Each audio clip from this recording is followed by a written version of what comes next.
അപ്പച്ചി പഴയ തുരുമ്പിച്ച സാധനമൊക്കെ കൊണ്ടുവന്ന് വീട്ടിൽ എന്റെ കാര്യം അവരെ പറ്റിയ എന്നെ പറ്റി. അയ്യോ ആക്കിന് പെറുക്കി കിടക്കുന്ന അവരാൻ പഴയ തുരുമ്പിച്ച സാധനം അല്ലാതെ പിന്നെ സ്വർണ്ണം പെറുക്കി വീട്ടിൽ കൊണ്ടു വെക്കാൻ അപ്പച്ചൊന്നും പണിക്കൊന്നും പോയില്ലേ? പണി തുടങ്ങി. വല്യപ്പച്ചോ ഈശോമിശിഹായ്ക്ക് സ്തുതിയായിരിക്കട്ടെ. ഇന്ന് എന്താടി മക്കളെ 1/2 കിലോ മൂക്കിപ്പൊടിയാ ഒട്ടുമുഴുങ്ങി മൂക്കിലേക്ക് കയറ്റ് 150 രൂപയാ പോയി കിട്ടിയത്. എടി മകളെ, നിനക്ക് സുഖം തന്നെയല്ലേ മക്കളെ? അട്ടെ വിശേഷം വല്ലതും ഉണ്ടോ? എന്താ മനുഷ്യ വിശേഷം ചോദിക്കുന്നത് നിസ്സാര കാര്യമാണ്. മാതാപിതാക്കള് പിന്നെ വയറ് കാണാൻ പോണം, മരുമോന് മാലയിട്ട് കൊടുക്കണം. അപ്പോഴും അമ്മയ്ക്ക് വലിയ തിരക്കൊന്നുമില്ല. നിങ്ങൾ പതുക്കെ അതിന് വേണ്ടി ഉത്സാഹിച്ചാൽ മതി. അതാരടി പോപ്പച്ചൻ? ഈ മകന്റെ ബാധ്യത ഇതുവരെ തീർന്നിട്ടില്ല. ബാധ്യത ഉള്ള മുതൽ ഞാൻ കൂടുതൽ ബാധ്യത ഉണ്ടാക്കില്ല. സോളമൻ പോലീസുകാരനാണ്. സോളമൻ പോലീസുകാരനല്ലെന്ന് ഞങ്ങൾ ആരെങ്കിലും പറഞ്ഞാ പോയി. ഇതൊരു പോലീസുകാരന്റെ വില എന്താണെന്ന് ആക്കിൽ പെരുക്കി നടക്കുന്ന അപ്പന് മനസ്സിലാവില്ല. അപ്പനെന്ന് മനസ്സിലാക്കിയിട്ട് വലിയ കാര്യമൊന്നും ഇല്ലടാ. അപ്പൊ നിങ്ങൾ കൈയൊഴിയാനുള്ള പരിപാടിയാണോ? നീ എന്നെ വർത്താനായി പറയണത്. എടാ ഞങ്ങൾ എന്തുവാ നിന്നോട് പറഞ്ഞിരിക്കണത്? താണ്ടെ നമ്മുടെ പ്രിൻസ് മോന്റെ പഠിപ്പൊന്ന് കഴിയട്ടെ, എന്നിട്ട് എന്നാ വേണ്ടെന്ന് വെച്ചാൽ ചെയ്യാന്നല്ലേ. എന്ത് പറഞ്ഞാലും അപ്പച്ചനും അമ്മച്ചിക്കും പ്രിൻസിന്റെ കാര്യമേ ഉള്ളൂ. ഞാൻ എന്താ നിങ്ങളുടെ മോളല്ലേ? അവന്റെ പഠിപ്പ് കഴിയട്ടെ, അവന്റെ ജീവിതം ശോഭനമാകട്ടെ. അയ്യോ എന്റെ സോളമൻ അച്ചായൻ പാവപ്പെട്ടവനായത് കൊണ്ടല്ലേ. ഓക്കേ മകളെ, ഈ സോളമൻ പാവപ്പെട്ടവനാണെന്നോ പണക്കാരനാണെന്നോ ഞങ്ങൾ ആരും പറഞ്ഞില്ലല്ലോ. പക്ഷേ ഒരു പോലീസുകാരനാണ് മറക്കരുത്. ഈ ദൃശ്യപ്പച്ചന് ഒരു ജീവിതം കൊടുത്തവനാണ് ഞാൻ. ആ മര്യാദ എന്താ നിങ്ങൾ എന്നോട് കാണിക്കാത്തത്? സോളമൻ ആ ഭാഷ പറയണ്ട. ഈ കുടുംബത്തോടും ഞങ്ങളോടും സോളമൻ ശുദ്ധ മര്യാദ കേടാ കാണിച്ചത്. 30 വയസ്സ് കഴിഞ്ഞു. എനിക്ക് 50 വയസ്സ് കഴിഞ്ഞു. അയ്യോ അപ്പന്റെ കാര്യമല്ല, എന്റെ ഭാര്യയുടെ കാര്യമാണ്. പുറമെറിഞ്ഞമ്മ ഈ കൊച്ചിനോട് ഞാൻ കാണിച്ച മര്യാദ കേടാണോ അവർക്ക് ജീവിതം കൊടുത്തത്? നിറഞ്ഞു നിൽക്കാൻ അവിടെ തോന്നുന്ന അണക്കെട്ടോ? പ്രായത്തികന്റെ പെണ്ണ് അണക്കെട്ട് പോലെ ഏത് നിമിഷവും അപകടം സംഭവിക്കും. പോരാത്തിന് ഗ്യാസും രാത്രി പണ്ടാരം ഏമ്പക്കം വിട്ട് മനുഷ്യനെ പേടിപ്പിക്കും. എന്നാലും എന്റെ മകളെ, നിനക്ക് ഇത്രയ്ക്ക് ക്ഷമയില്ലാതായി പോയല്ലോടി. ഈ ജീവിതമായി ഞാൻ പൊട്ടപ്പെട്ട് കഴിഞ്ഞു. നിങ്ങൾ എന്നെ കുറ്റപ്പെടുത്താൻ നിൽക്കാതെ എനിക്ക് തരാനുള്ളത് താന്നേ. എടി ഇവിടെ ഉള്ളതിന്റെ ഒരു ഓഹരി നിനക്കുള്ളത് തന്നെ. കൊച്ചുങ്ങളെ വിളിച്ച അത്താഴം കൊടുക്കടി. അതാ നല്ലത്. അങ്ങോട്ടങ്ങനെ പോയി തീറ്റ വെള്ളമൊന്നും കൊടുക്കത്തില്ലേ പണ്ടാരം? ഞങ്ങൾക്ക് അത്താഴത്തിന് മുട്ടൊന്നുമില്ല. എന്നെ മാന്യമായി കെട്ടിച്ചു വിട്ടിരുന്നെങ്കിൽ നിങ്ങൾ എനിക്ക് എന്തൊക്കെ തരുമായിരുന്നു. അതൊക്കെ എനിക്ക് ഇപ്പൊ കിട്ടണം. മാന്യമായിട്ടല്ല ഇറങ്ങിപ്പോയെന്നുള്ള കാര്യം നിനക്ക് തന്നെ ഉറപ്പാ. എടി എന്നെ കൊണ്ടാകുന്ന വൃത്തി നിന്നെ ഞാൻ പഠിപ്പിച്ചു, നേഴ്സിംഗിന് വിട്ടു. വലിയ ശമ്പളമൊന്നും ഇല്ലെങ്കിലും അത്യാവശ്യം ജീവിക്കാൻ കിട്ടുന്നതൊക്കെ കിട്ടുവായിരുന്നല്ലോ ഒരു ആശുപത്രി. ഇതിനോട് ഞങ്ങൾ ആരെങ്കിലും പറഞ്ഞാൽ എവിടെ തോളെ കയറി പോവാൻ? ഒരു ജംഗ്ഷനിൽ നിന്ന് ആയിരക്കണക്കിന് വാഹനങ്ങളെ നിയന്ത്രിക്കുന്ന എന്റെ മിടുക്ക് കണ്ട ഇവിടെ നീ അനുരാഗ വിവക്ഷയായിട്ട് എന്റെ ട്രാഫിക്കിലൂടെ പോയപ്പോൾ ഞാൻ ഫിസിലടിച്ചു വിളിച്ചു, വിരലെ നിർത്തി. റൂട്ട് ക്ലിയറായപ്പോൾ അടുത്തേക്ക് വിളിച്ചു. ഒരു ചുവന്ന പന്നീർ പൂ കൊടുത്തു. പിറ്റേന്ന് 5 സ്റ്റാർ കൊടുത്തു. അത് കഴിഞ്ഞ് സാരി കൊടുത്തു, പെർഫ്യൂം കൊടുത്തു, ഒരു ചുവന്ന പപ്പഴം കൊടുത്തു, അവസാനം ഒരു ജീവിതം കൊടുത്തു. അങ്ങനെ അമ്മച്ചി അത് സംഭവിച്ചേ. കാലത്ത് കല്യാണം കഴിഞ്ഞ് രണ്ടുപേരും കൂടി വലതുകാലി വെച്ച് വന്നില്ലേ? അതിന്റെ വിറ്റേത് സോളമന്റെ ആദ്യത്തെ ഭാര്യയും 2 പിള്ളേരും കൂടി വന്നില്ലേ? സംഗതി പ്രശ്നമായി നാണക്കേടായി കുളമായി നാറി ആകെ നാറി. ബാക്കി പറ മക്കളെ. എന്ന് പറയാൻ ആ കേസ് മുഖ്യമന്ത്രിയുടെ അതിവേഗം ബഹുദൂരത്തി വരെ എത്തി. 30 വെളുപ്പിന് 4 മണിക്ക് മനവും മൂത്രമൊക്കെ വിളങ്ങിയ അവസ്ഥയിൽ ഉറക്കപ്പിച്ച് ഒറ്റ തീരുമാനം. ശമ്പളം ആദ്യ ഭാര്യയ്ക്കും പിള്ളേർക്കും, കിമ്പളം 2ാം ഭാര്യയ്ക്കും. ആ തീരുമാനം സോളമൻ അക്ഷരപ്രതി പാലിക്കുക. കഴിഞ്ഞ 1.5 വർഷമായിട്ട് സോളമൻ തന്തയ്ക്ക് പിറന്നവനാ. സോളമൻ ആ ഭാഗം പറയണ്ട. എന്താ തന്തയ്ക്ക് പിറന്നവരെ വലിയപ്പച്ചിന് ഇഷ്ടമല്ലയോ? എടാ നീ പെങ്കൊച്ചിനെ വിസിലടിച്ച് വിളിക്കുമ്പോഴോ വിരലിന്റെ തുമ്പിൽ നിർത്തുമ്പോഴോ നിനക്ക് 2 പിള്ളേരും ഭാര്യയുള്ള കാര്യം നീ പെങ്കൊച്ചിനോട് പറഞ്ഞോടാ. അമ്മച്ചി അതുള്ള സമയം കിട്ടണ്ടേ? ഓക്കെ വലിയപ്പച്ചൻ ട്രാഫിക് ഡ്യൂട്ടി നോക്കിയിട്ടുണ്ടോ? ഇല്ല. ഇതിനെ അവിടെ കൊണ്ട് നിർത്തി കൊടുത്താൽ മതി. ഒന്ന് നിന്ന് നോക്കണം, അപ്പൊ അറിയാം. എന്റെ വിദ്യാർത്ഥി ഞാൻ ഇതങ്ങ് സമാധാനിച്ചോളാം. പ്രിൻസിന്റെ പഠിപ്പ് കഴിഞ്ഞ് വരുന്ന ദിവസമാ. ഞങ്ങളുടെ കാര്യത്തിൽ ഒരു തീരുമാനം ഉണ്ടാക്കണം. എന്റെ ഭർത്താവിന്റെ മുന്നിൽ എനിക്കൊരു വില ഉണ്ടാകുമെന്ന് അപ്പച്ചനും അമ്മച്ചിക്കും മറ്റപ്പച്ചനും ആഗ്രഹമില്ലേ? ഇല്ലെങ്കിലേ ഞാൻ ഈ തെങ്ങ കയറി ആത്മഹത്യ ചെയ്യും. കരിക്കൂടി ഇട്ടോടി അത് വെള്ളം കാണാൻ പറ്റില്ല. അത്രയ്ക്ക് ആഗ്രഹമാണെങ്കിൽ എന്ത് ത്യാഗം സഹിച്ചും നിന്നെ ഞാൻ തെങ്ങിന്റെ മോളിൽ കെട്ടിയിരിക്കും. അയ്യോ അത്രയ്ക്ക് ത്യാഗം സഹിച്ച് തെങ്ങിന്റെ മോളിൽ കേൾക്കണ്ട കേട്ടാ. എടി മകളെ, നീ തെങ്ങേക്കാൻ വേണ്ടി കയറിക്കോ. തെങ്ങേറ്റക്കാരെ കിട്ടാത്ത കാലമാ. ഉണക്കത്തേങ്ങാൻ ആള് ചാകണ്ടല്ലോ. എടി പെണ്ണെ, ഇവരെ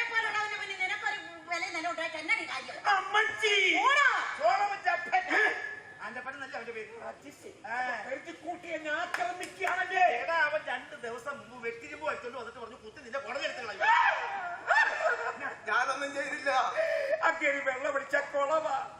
ഞാനൊരു പോലീസുകാരനാന്ന് പോലും വിചാരിക്കാതെ എന്നെ എടുത്തിട്ടങ്ങ് പെരുമാറും.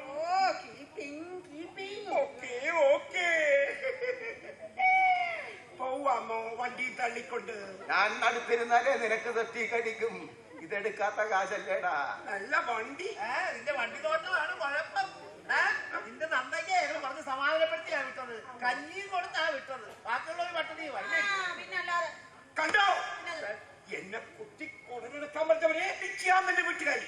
ഈ ആക്രിക്കടയിൽ നമുക്ക് നീതി കിട്ടുമെന്ന് എനിക്കൊരു വിശ്വാസമില്ല. നമുക്ക് കോടതിയിൽ പോകാം.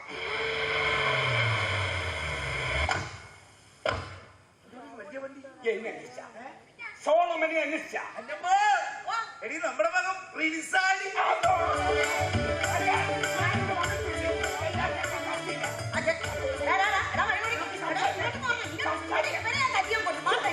അറിയാൻ ഞാനുണ്ട്.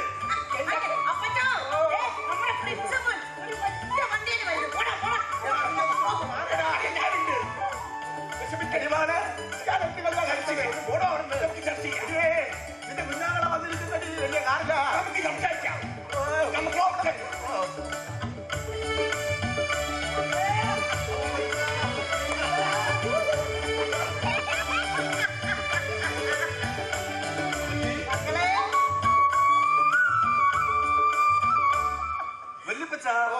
ചേച്ചിയെ പറ്റി ഞാനിപ്പോ വന്നതേ ഉള്ളൂ മോനെ. അളിയനെന്തി? അയ്യോ എന്റെ പുറകിൽ ഒരു സാധനം ഉണ്ടായിരുന്നു. അത് എങ്ങോട്ട് പോയി വല്യപ്പച്ച? ആ പെട്ടികിടന്ന പട്ടിക്കൽ ചവിട്ടി കാണുമോ? ഞാനൊരു പോലീസുകാരനല്ലേ. എന്നെ ഇങ്ങനെ ഇട്ട് തട്ടിയാലോ? ഒരു വലിയ വണ്ടി ഒരു സാധനം വന്നെന്ന് കരുതി ഞാനെന്തോ ചെയ്തു. ഇതിലും വലിയ വണ്ടി നിയന്ത്രിക്കുന്നവനാ ഞാൻ. നീ വീട്ടിലേക്ക് വന്നേ. അറിയല്ലോ സുഖാണോ? ഇത്രയും വലിയ കാരണത്ത് എനിക്കൊരു വിദേശ കമ്പനിയിൽ പ്രൈസ്മെന്റ് ഉറപ്പായി. ഒരു വർഷം 36 ലക്ഷം രൂപ ശമ്പളം. ഒരു ഐറിഷ് കമ്പനി ടെക്നോ പാർക്കിലെ ഒരു ഓഫീസിൽ പോസ്റ്റിംഗ്. ഞങ്ങളുടെ കോളേജിൽ നിന്നും ഏറ്റവും കൂടുതൽ വിലയ്ക്ക് സെയിൽ ചെയ്യപ്പെട്ട ഉദ്യോഗാർത്ഥിയാണ് ഞാൻ. കഴിവിന്റെയും കാര്യപ്രാപ്തിയുടെയും യോഗ്യതയുടെയും അടിസ്ഥാനത്തിൽ എനിക്ക് പ്രതിമാസം 3 ലക്ഷം രൂപ ശമ്പളവും താമസിക്കാൻ ക്വാർട്ടേഴ്സും സഞ്ചരിക്കാൻ കാറും തന്ന് റിക്രൂട്ട് ചെയ്തിരിക്കുന്നു.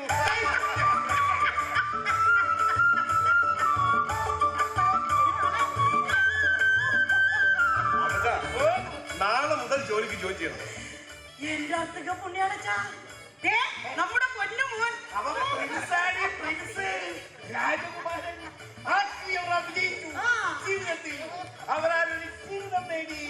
അങ്ങനെ എന്റെ ജീവിതത്തിലും പൂക്കാലവും വസന്തവും വെളിച്ചവും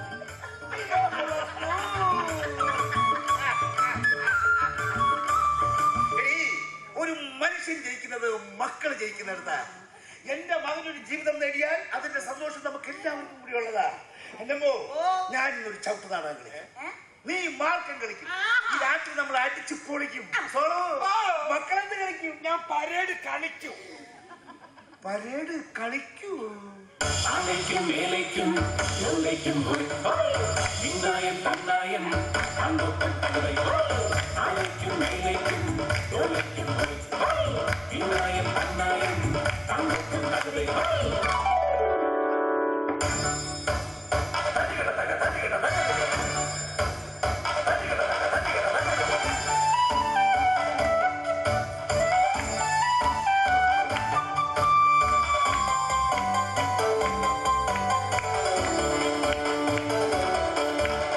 നല്ല കാലം വരുവതിനായി കൊണ്ട്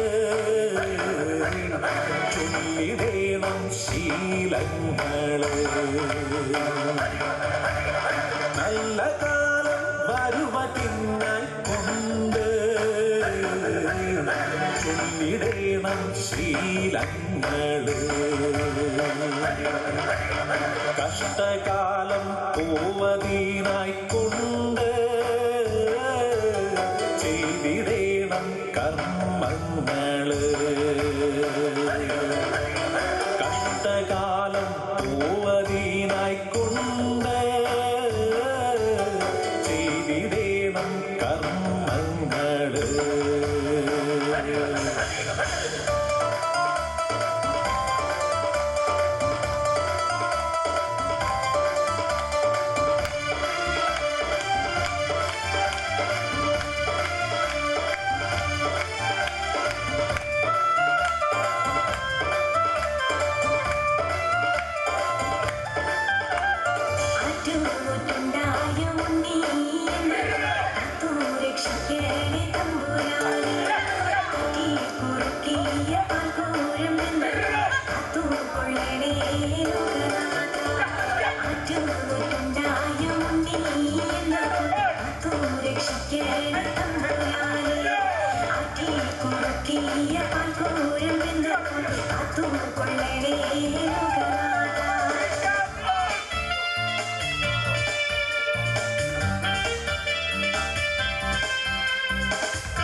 സ്വർഗം മണ്ണിൽ താണു വരുന്നേ സ്വപ്നാടകരെ ഉണരുക നാം. സ്വർഗം മണ്ണിൽ താണു വരുന്നേ സ്വപ്നാടകരെ ഉണരുക നാം. സ്വപ്നം കരളിൽ പൂത്തിറങ്ങുന്നേ സ്നേഹശീലരെ പാടുക നാം. സ്വപ്നം കരളിൽ പൂത്തിറങ്ങുന്നേ സ്നേഹശീലരെ പാടുക നാം. സ്നേഹശീലരെ പാടുക നാം.